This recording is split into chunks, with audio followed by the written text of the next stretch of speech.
അക്കു, ഞാൻ ഒരു ചോദ്യം ചോദിക്കാം. ഈ ബ്രിട്ടീഷുകാർ എന്തുകൊണ്ടാണ് ഇന്ത്യയിൽ നിന്ന് പിൻവാങ്ങാൻ തീരുമാനിച്ചത്?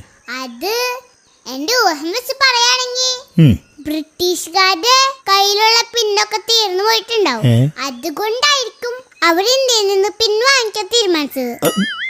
അതല്ല ഞാൻ ഉദ്ദേശിച്ചത്. ഈ ബ്രിട്ടീഷുകാർ എന്തുകൊണ്ടാണ് ഇന്ത്യയിൽ നിന്ന് തിരിച്ചു പോയെന്ന്. അതെന്റെ ബലമായ സംശയം. ഈ ബ്രിട്ടീഷുകാർക്ക് ഇംഗ്ലീഷ് മാത്രമല്ലേ അറിയുള്ളൂ. അപ്പൊ അവര് കേരളത്തിലേക്ക് വന്നപ്പോ എല്ലാവരും മലയാളം പറയണു, ഒറ്റ ആൾക്ക് ഇംഗ്ലീഷ് അറിയില്ല. അങ്ങനെ അവർ തമിഴ്നാട്ടിലേക്ക് പോയി. അപ്പിണ്ടടാ എല്ലാവരും തമിഴ് പറയണ്, അവിടുത്തെ ഒറ്റ ആൾക്കും ഇംഗ്ലീഷ് അറിയില്ല. അങ്ങനെ അവർ നേരെ ബോംബെക്ക് പോയി. അപ്പിണ്ടടാ അതിനും വലിയ കഷ്ടം. അവിടെ എല്ലാവർക്കും ഹിന്ദി മാത്രമേ അറിയുള്ളൂ, ഒറ്റ ആൾക്ക് ഇംഗ്ലീഷ് അറിയില്ല.